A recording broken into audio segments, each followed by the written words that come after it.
Welcome to the Alouettes Flightdeck, the podcast dedicated to Montreal Alouettes football. I'm Cliffy D, and you can find me on Twitter at Cliffy D. And I'm Tim Capper. You can find me on Twitter at Repact. That's REPPACT.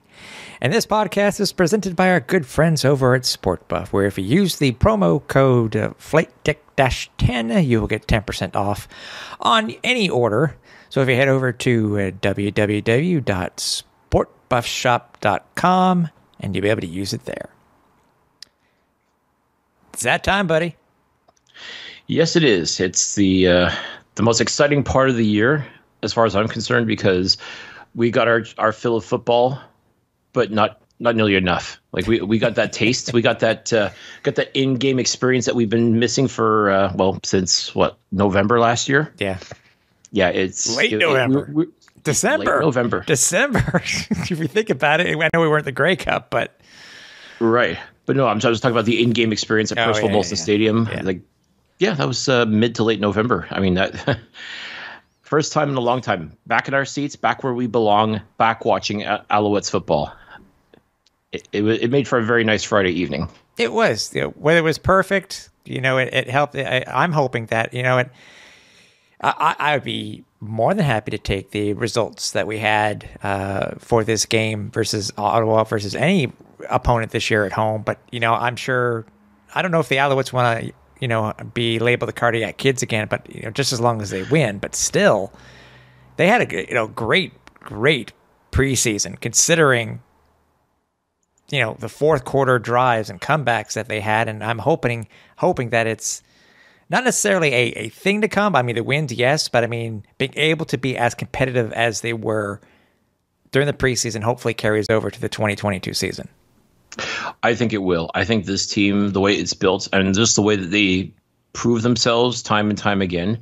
It'd be nice if they didn't get themselves in a hole or got complacent throughout a game and then kind of have to kick themselves into overdrive to get that fourth quarter comeback in. But you know what? At the end of the day, a win's a win.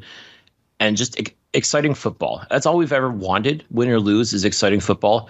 And we definitely got that this preseason. We got 2 games, and don't tell me that preseason doesn't count, because for the players, the ones that are fighting for a job, believe me, it counts. And these guys, a lot of them really made their case and just provided some entertaining football at the end of the day. True, and some just came completely out of nowhere. I mean, there are surprises, and we're going to be going over those in a couple of minutes, on who cuts where and who's on the final roster going into the 2022 opener versus Calgary.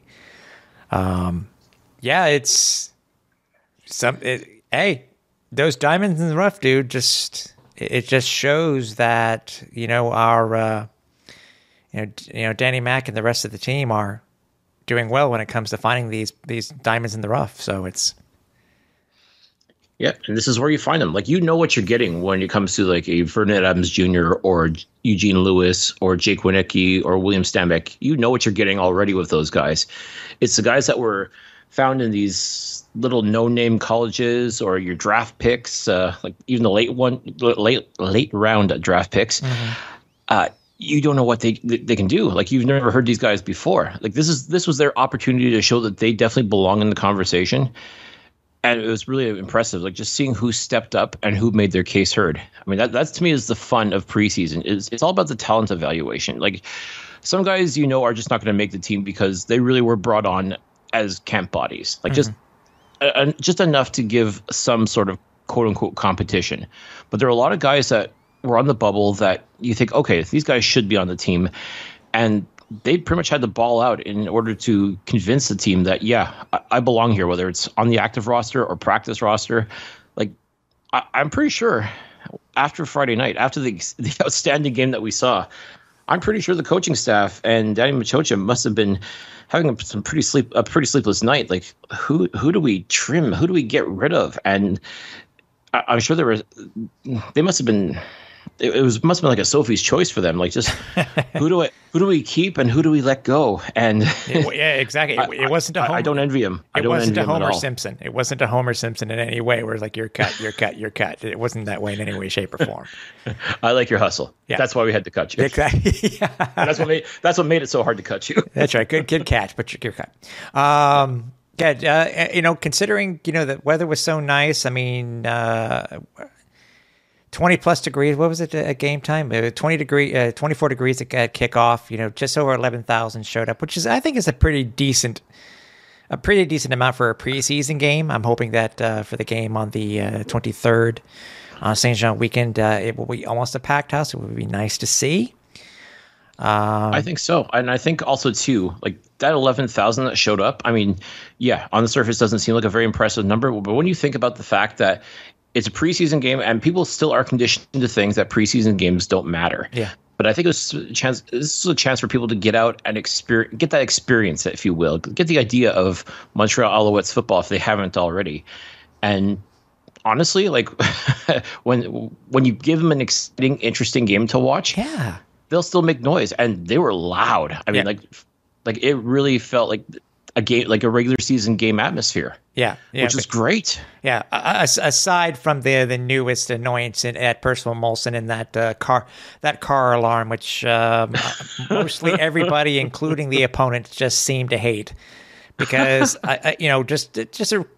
okay, if you do want to use something like that, Alouettes, go ahead, but please be wary of the people that are underneath the stadium, because Cliff and I think it happens every year where the music is just a little bit too ear-piercing at the beginning of the season, and this car horn was like ear-bleed worthy.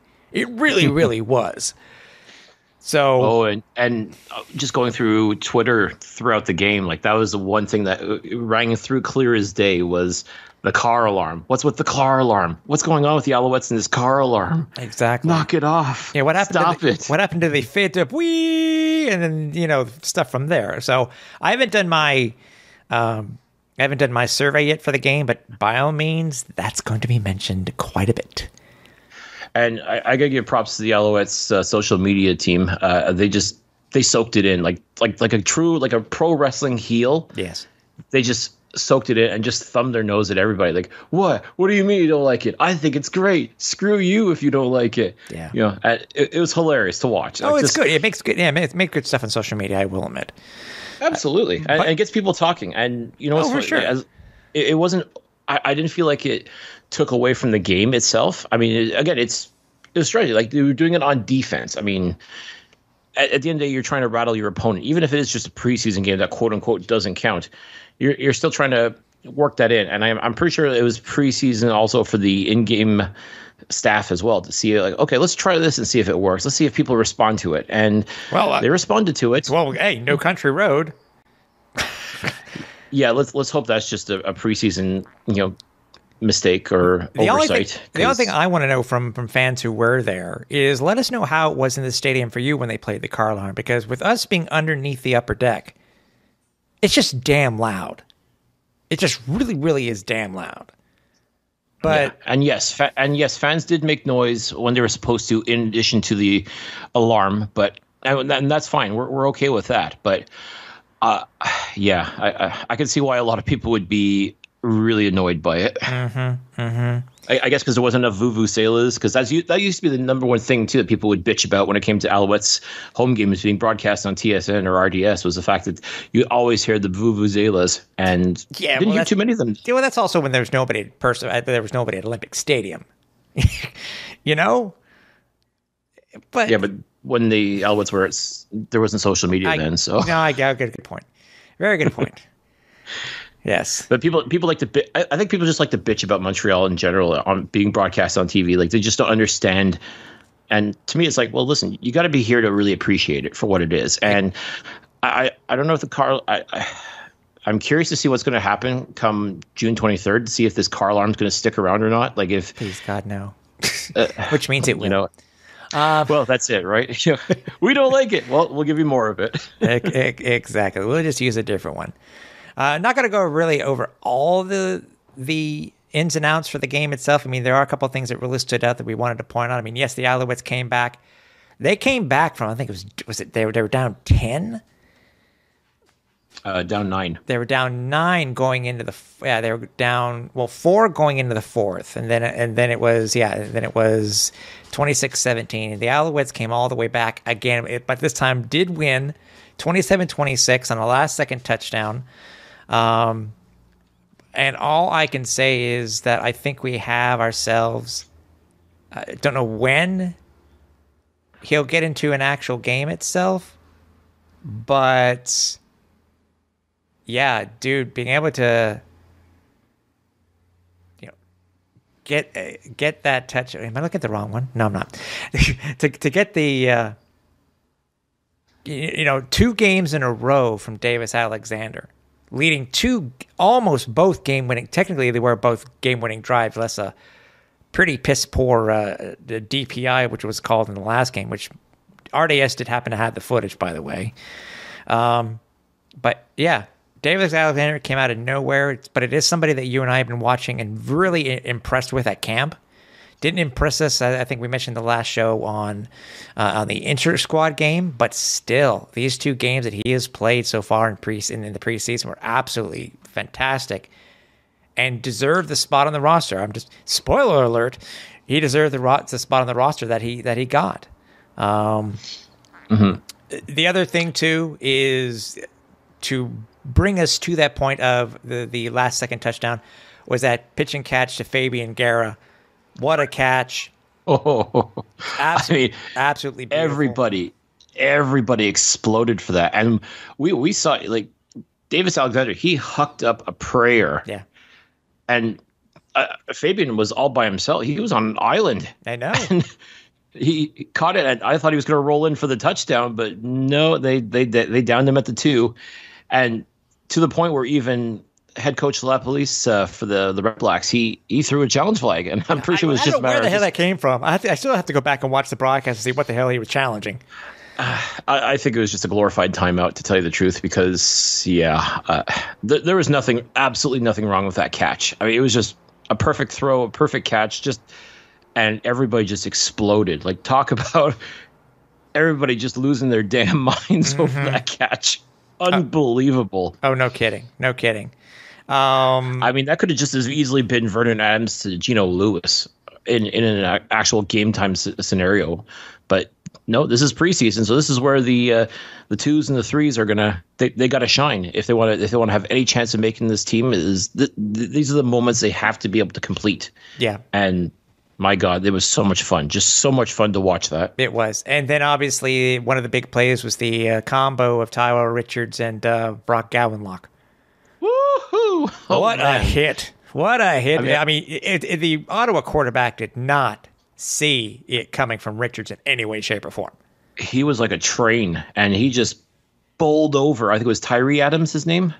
Yes. I think it was one of the Adams quarterbacks. Yeah, I think so. But I think it was Tyree Adams that he just got rocked. I mean, flat out rocked, and then coughed up the football right into the hands of Brock Gowanlock. And my God, he's got some wheels, that guy. I mean, he had a nice little scamper to set up the Alouettes for what would end up being a field goal. But oh my, like, that's the kind of exciting play we come to expect. And that's why you draft a guy like Tyrell Richards first overall. Like, making that move to get to the first overall pick, now that really looks like a master stroke by Danny Machocha. Yeah, I know. Wow. Like, my word. Like, I've been watching that on loop for quite some time. Like, wow. if this is what we're going to get out of this kid over the next couple of years, be excited, Alouettes fans. No, because exactly. That's the kind of defense that we like. That's the kind of defense you come to expect from this team. And just someone that's just going to come and put the wood to you like that. Whew, my word, that was fun. Yeah, and can't forget about it. The running game the return game looked good. Mario Alfred looked back to normal form. Only 1 punt return, but that thing went for 31 yards. Alfred also had a punt return for 19. But Chandler Worthy, wow, longest the 47-yard kickoff return. It looks pretty good for the Owls' return game this year, just as long as everybody stays healthy. That's going to be the key, and I think that's what it was. But I think Mario Alfred, he's back 100%. Chandler Worthy, thank you Argos for cutting him, because he fit right in, and like, that's the kind of exciting playmaker we've come to expect on kickoff returns. Like, that's who you need, someone who can get his wheels going and just get that yardage. Like, oh my, like that was fun to watch. Yeah. And it looks like, at least at the moment, Joshua Antwi will be our backup to William Stanback, because we still don't know what the stat. We'll find out a little later on this week what the status will be for William for the game versus Calgary. But with with Cameron Artis-Payne still on the suspended list for whatever the particular reason it is, I know Antwi, I'm sure he has a lot that he wants to make up for, especially after what happened in the last game versus Ottawa last year. So, but they did center a little bit more on rushing, so I was quite happy. So. Yeah, and it felt like the offensive line was doing a good job making some lanes for their running backs, regardless of who it was in the backfield. I think they did a pretty good job giving them the opportunity to, to hit the hole and just get that yardage. And Antwi looked fantastic. Like, he's had a very solid camp. Like, I think he remembers that game against Ottawa late last year, and I think he wanted to prove, like, okay, that's not who I am. I am better than that, and he definitely showed that he's better than that. Yeah, and lastly, as far as the non-quarterbacks, again, we're talking about those players that just come out of nowhere. Right? Cole Spiker. I mean, what? Where did this guy come from? I mean, and we'll talk about this in a couple of minutes here, but. He most likely was the reason, or probably one of the reasons, why some guys did not make the roster or did not make the, you know what I mean? Like I said, Cliff and I will talk about this, but again, another big game for Spiker. Well, just a guy that came out of nowhere. Yeah, and it's just doing everything right. Like, that's really what it was. Like, as I said, these are the games that you have to perform. Like, when your number is called, when you're out there catching a pass from whomever, you got to make the most of your opportunities. I mean, he had 3 receptions, 58 yards, which on the surface doesn't sound like a whole lot, but he made each and every one of those receptions count. And he's had a very solid camp. Like I said, he came out of nowhere and just was impressive. Like, he earned an opportunity to be on this team. Yeah, he did. And lastly, before we talk about Cutdown Day, VA's first game since being hurt last year. Real action. 6 of 12, 69 yards, 3 picks. People would say, "Well, that's 3 picks. Oh God, what's happening with Vernon?" I think people need to understand that if you looked at the plays themselves, 1 I think was his fault, 2 were not. Mm-hmm. But I think overall, considering this was his VA's first game back, I think he looked pretty good. I don't think the 6 for 12 is concerning at all. I mean, hell, our number 2 looks like Trevor Harris. He threw a pick on his first. It was almost like the scrimmage itself, hey? Where VA didn't do that well, nor did Trevor to start. So overall, either way, I think VA did good for his first game back. We'll see what happens. Obviously, coming up with Calgary this upcoming Thursday. Right. And I'm already seeing a lot of people concerned about Adams and his performance. And is there a quarterback controversy in Montreal? And again, people, calm the hell down, will you? The guy played his first game in whole ass months. This is his first actual chance against an actual opponent to prove what he can do, to get that rust off. And there's going to be rust. I'm sorry to say, but he was banged up in October. We're looking at 6, 7, 8 months later. I forget, I don't know what it is exactly, but, there's going to be rust. There's going to be some, little adjustments that have to be made. Like, he's got Thanksgiving versus Ottawa, wasn't it? That's right. Yeah. And again, he even said to us during camp, like, he knows he's still not, like, he still wasn't quite at 100%, but he was looking to get out there. He really wanted to get that feel of the field again, and he actually wanted to be hit, not too hard, of course, but he wanted to know what it was going to be like when, first time someone, takes a shot at him and just hitting the ground, making sure that he's like, okay, it's that mental block. And I think that's really what it was more than anything else. Yeah, 3 picks on the surface would be concerning, but let's be honest. 2 of those picks, I would put more at the fault of the receivers than I would Adams. It was just like the first one, absolutely. That was a very ill-advised throw. But yes. You know what? It's preseason. It happens. And let's be honest, Trevor Harris and Dominique Davis weren't exactly lighting it up either in the game. I mean, Harris was picked too. How come people aren't worried about him all of a sudden? Like, this is the thing that I just don't understand. Yes, is there pressure on Vernon Adams? I'm sure there is. But I think at the end of the day, everything's going to be fine. Let him do his thing. He knows what he has to do. He's going to be ready for Calgary 100% as far as I'm concerned. There is no quarterback controversy. These talking heads really need to smarten the hell up. I mean, really, truly. It's a preseason game. You got to work out the kinks, especially too, like coming back after a major injury like this. It's going to take time. There's going to be an adjustment. As far as I'm concerned, no, there is no quarterback controversy. This is VA's team 100%. If he can't go, then fine. You try out the Trevor Harris. You try out the Dominique Davis. Or to a lesser extent, Davis Alexander. He did not look out of place. No, he didn't. He looked like twice in the 2 preseason games that he played. He looked cool, calm, collected, in control. No panic, no worry. Listen, this is the kind of guy that you want to find. Like, this is why you have training camp, is to find guys like this. Like, yes, without question, you want experienced quarterbacks. And that's why you have Trevor Harris and Dominique Davis as your backups. But Davis Alexander, he really came out of nowhere. And like Tanner Marsh back in 2013, everybody was expecting, Quentin Porter or Ricky Santos or Josh Nieswander to be the man, so to speak, behind Anthony Calvillo. Lo and behold, it ended up being Tanner Marsh, who we didn't know from a hole in the wall. That's right. And look what happened to him. Like, he stepped up when had to and became a star. So is Davis Alexander going to be the next potential star? Maybe. We'll see. But for all intents and purposes, this is Vernon Adams' team. And barring another catastrophic injury, it's going to stay Vernon Adams' team, warts and all. Exactly. Don't forget, we are on social media. We can find us in many different places. The best way is to head over to our archive, which is over at www.alouettesflightdeck.ca. You can follow us on Twitter over at Alouettes FLDeck. You can follow us on Instagram. Just do a search for Alouettes Flight Deck. For Facebook, it is the Alouettes Flight Deck Pod. And YouTube channel. Don't forget, currently we're still waiting to get up to that 100 people goal, so we can have that special URL. But just do a search for Alouettes Flight Deck, and you will find us there. And everybody, remember, please let somebody else know. We are still giving away, once we get to 100 people subscribe to our YouTube channel.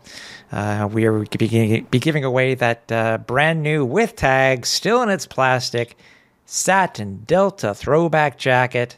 Cliff and I both have one. We both paid for it. You won't have to. That's the thing. You guys won't have to. And also, do not forget too, because it's coming up very, very, very, very soon. Don't forget to head over to our shop, teespring.com/store/Owls Flight Deck. Get all of your Alouettes Flight Deck podcast merch and rep it. You can get it in time for the opener on the 23rd. Mm-hmm. Okay. We don't, I mean, you and I both know a lot of guys. We spoke to a lot of guys after practice, after the preseason game. Obviously, for them, I think it's a lot. I really wanted to put something out there saying that, hitting refresh type of thing, because we were waiting, because the Alouettes didn't put out theirs, I think, till 10:30, I think, officially at 10:30 to the the press release, et cetera, et cetera. There were some surprises as far as we're concerned. I think there were some surprises also when it came to those on social media, because they really weren't. Yeah, I think they're surprised too on the actual names themselves that did get released. Also. So, for Cliff, for you, when you first saw the list itself, let me ask you, be honest with me, what was the very first thing that you looked for? Did you look for practice roster, or did you look for releases? I looked for releases. I mean, Okay. I'm just, again, I knew there was a lot of guys that were on the bubble, and like I said, if they weren't going to be released, they'd be on the practice roster. Mm-hmm. So it was just a matter of, okay, like I said, we had certain names in mind, certain guys that we were paying attention to. Let's see what happens. And then lo and behold, we take a look, and it's like, yep. Released. And okay, like some of them, I understand why they're being released, because they're going back to school. Like a lot of our draft picks from this year were released, but they're going back to school. So, I mean, the Alouettes still retain their rights. and maybe they come back next year. At least they go back to U Sports now with the experience of being in a professional training camp. They take that with them, and they go and they help their respective school maybe get to the Vanier Cup. So that was to be expected. That's normal. That's unfortunately a part of camp life as well. But again, you're richer for having the experience, as far as I'm concerned. Now, the other names, like the names of the actual professional players, those are the ones that I was curious about. And like I said, there was a lot of names I'm like, okay, I had a feeling that he'd be let go. And some I'm like, wow, I can't believe he was let go. So you would have figured at least make the practice roster. But again, there's only 10 spots on the practice roster. So, I mean, you can't keep everybody, unfortunately. And that's just football. Like football, as I say. And there's no COVID practice roster this year either. No, there's not. And even if there was, that would mean that everybody would be able to get their hands on these players as well. So as I've said numerous times, everybody loves football. Football loves nobody. And it's disappointing to see a couple of the names I did see on this list for any number of reasons.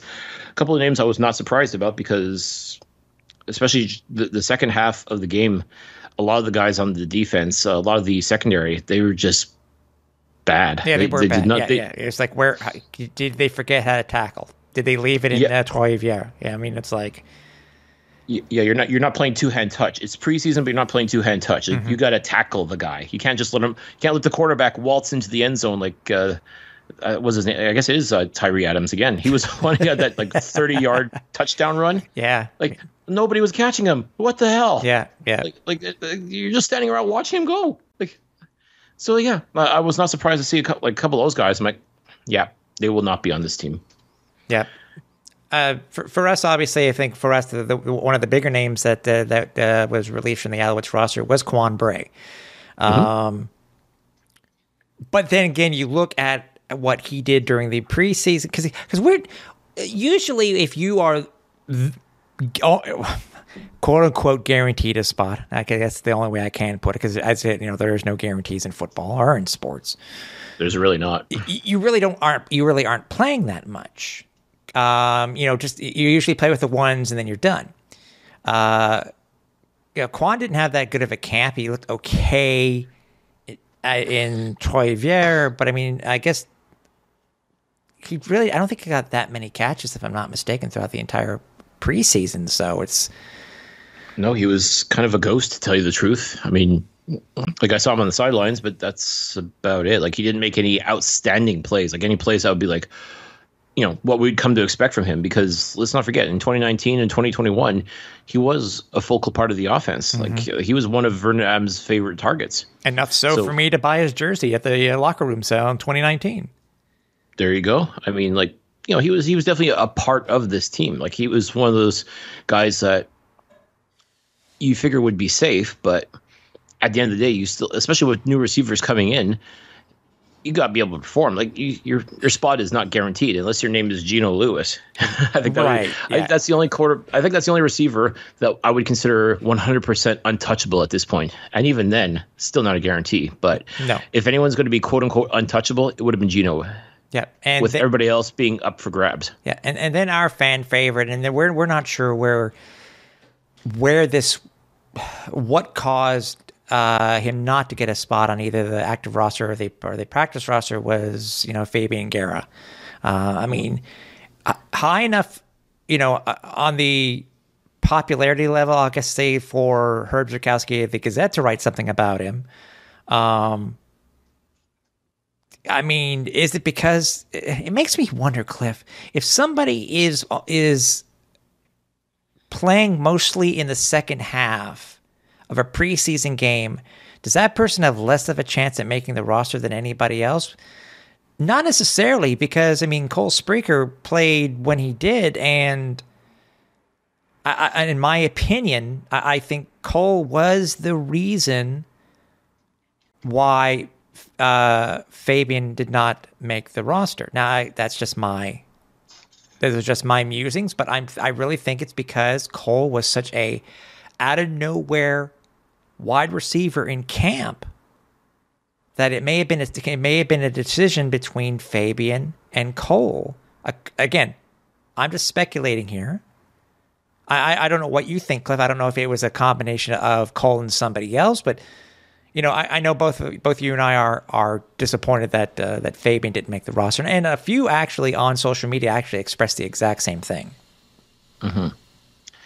Yeah, it's tough because we do have a personal interest in Fabian because we've known him for quite some time. We've had him on the show even before he was officially in an Alouettes camp. He was assigned member of the team, but never actually touched the field when we had him on the show.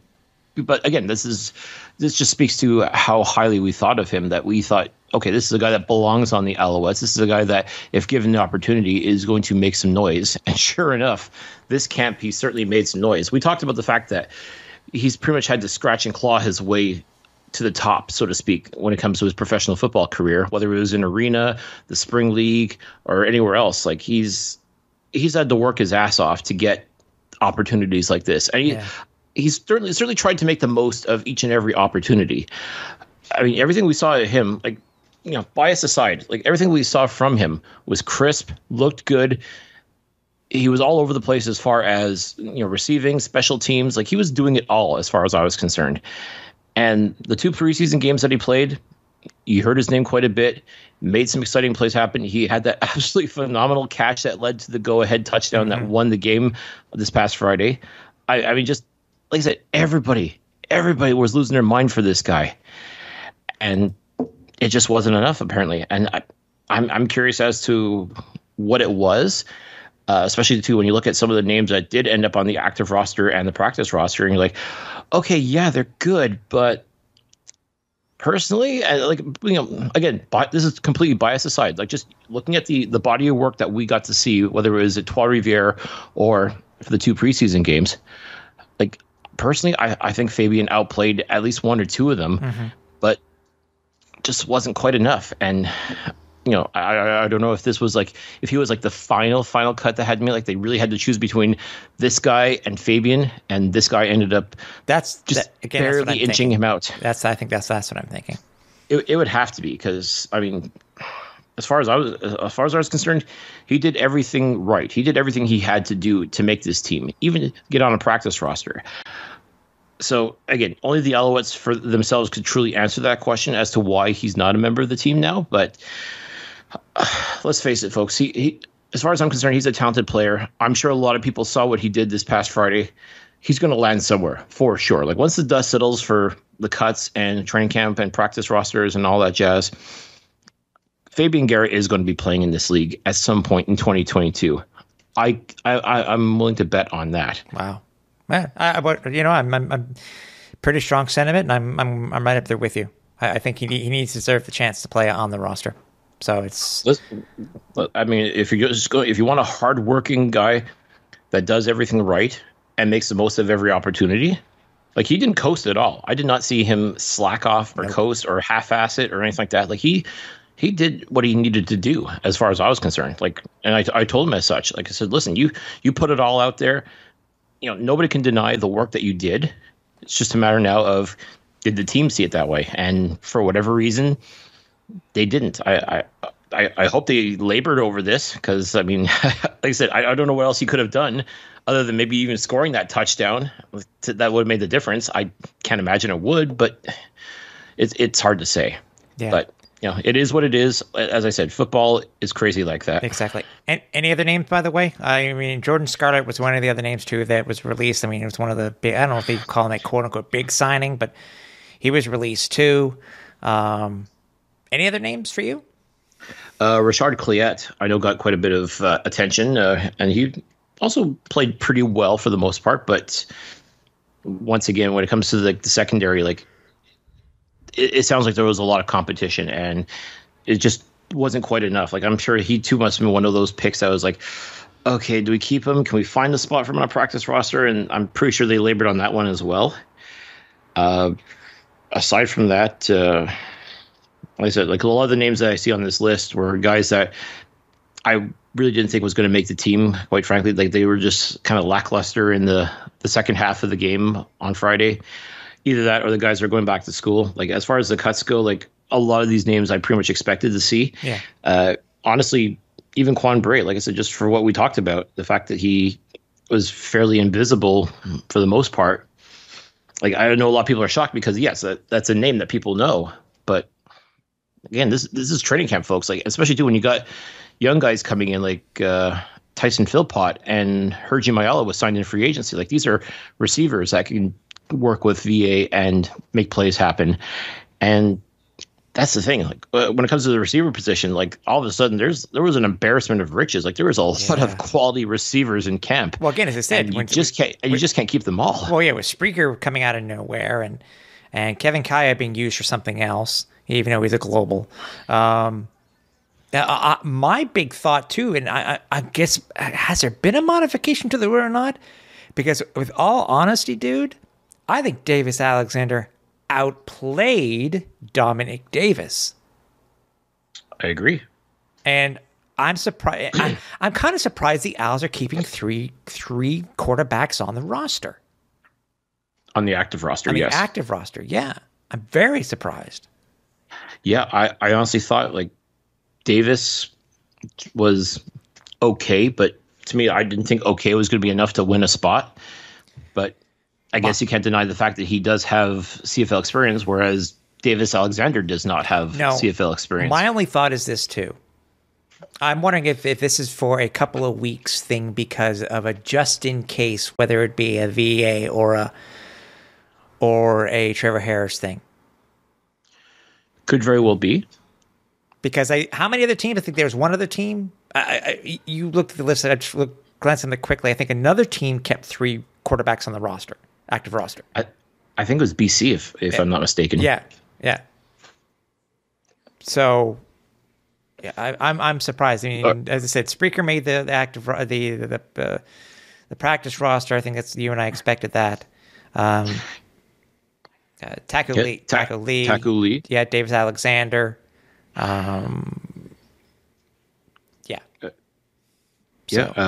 Darius Williams. He also had a very solid camp. He was definitely doing a lot of things, and I'm pretty sure it's just a matter of time before he gets into the active lineup because the way that he plays and what he brings to the table as well.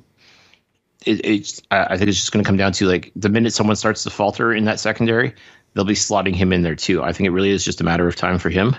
Yeah. The one name that was kind of interesting to me on the practice roster was Vincent Desjardin from Laval. He was also a free agent signing from the Calgary Stampeders. Again, one of the thoughts, of course, is that if you're a Quebec-born player, you're going to get every opportunity. And I have no doubt in my mind that when it came to the defensive line, everybody got the opportunity. You had to really show up and show out. And I'm not saying he didn't. He definitely did everything he needed to do. But again, it's such a tough lineup to crack right now. So on the surface, you're like, oh, this is one of the free agent acquisitions, and now he's relegated to the practice roster. So I thought that was kind of interesting. But again, one of those things too, where like Darius Williams, is that when your number is called, you better be ready because you're going to be expected to show up and perform like never before. Yeah, practice roster too for him being a free agent. Practice roster salary is not the same as being on the active roster, so. No, it is not. Either way. I am pretty happy, though, to see Zach Lindley is on the practice roster as well. He was the last draft pick for the Alouettes this year. The film I saw on him was incredible. I think for the camp that he had was pretty good, not outstanding, but he did very solid work. So I'm glad to see that. I think the Alouettes see the potential in him as well. And again, like these 8th round draft picks can really pay off sometimes. Again, Brock Gowanlock was an 8th round draft pick. And look what he's done. Like, he had a phenomenal camp. And I think it was just a matter of, okay, I just need the opportunity to prove myself. And that's what he did. Like, again, folks, I can't overstate enough. When you're in training camp, if you're not a name player, if you're not a Vernon Adams or a Geno Lewis, you got to make the most of every single opportunity you're given. Mm-hmm. And that's what a guy like Brock Gowanlock had done. Like, he had a great training camp, great preseason games. I mean, this is a guy that definitely is going to make a lot of noise this year. Like, I see what he's going to be able to do on this on this roster, and I am excited to see this defensive line come together. It's going to be dangerous. I hope so. I mean, also we got to see Tyson Philpott for the first time, his first action too. Jake Wieneke is still sidelined. We know that that William Stanback also didn't play. So we're curious to see once the actual injury report and depth charts comes out for I guess it'll be on Wednesday for the game in Calgary. Mm-hmm. It'll be interesting to see. I mean, but still, I mean, a lot of these guys. I'm looking at the roster. We know Greg Reed is still hurt. We got to find out what his status is. He's also a big part of the defense, obviously. So, hey, yeah, we'll see. No, I'm really excited to see the depth chart, and yeah, I'm surprised that nobody's actually been put on like a one game maybe not a one game, but like the 6-game injured list, for example. Like maybe not yet. I said maybe not yet. That's the thing. I think it was just a matter of who was going to be on the rosters first, and then they're going to decide depending on how hurt they are once they start practice. Mm-hmm. Then they'll decide. And I figured, because if you think about it, for the Owls, it's a short week for the Owls. It is. It absolutely is. And I was actually kind of surprised too when it came to the this not putting anyone on the 6-game list right away. Would that have potentially created another roster spot for somebody that ended up being cut? But good point. It could be one of those things like don't tip your hand. Like I mean, if like for example you mentioned Jake Wieneke and William Stanback, like depending on how banged up they are or aren't in this case, it could be one of those strategy things. Like okay, we want people to think that Calgary is going to be facing those guys, but could maybe not be.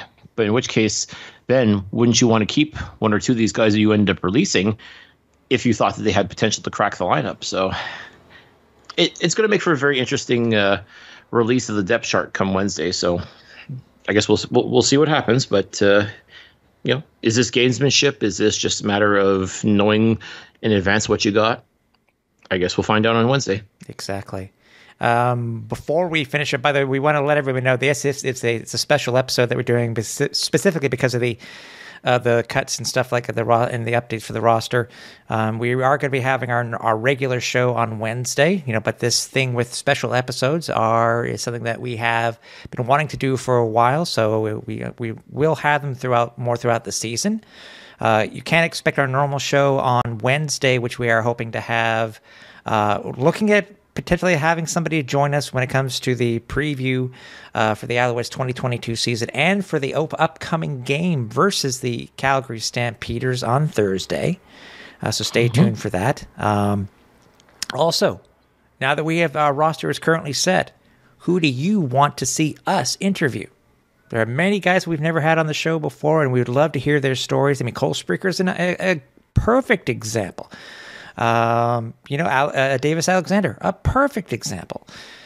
You can email us at tim.capper@alouettesflightdeck.ca. You can also email Cliff at clifford.pine@alouettesflightdeck.ca. Let us know who you want us to interview, and we will do our damnedest to try to get these guys on the show so you can hear what their stories are and how they're feeling about being an Alouette and being in the CFL.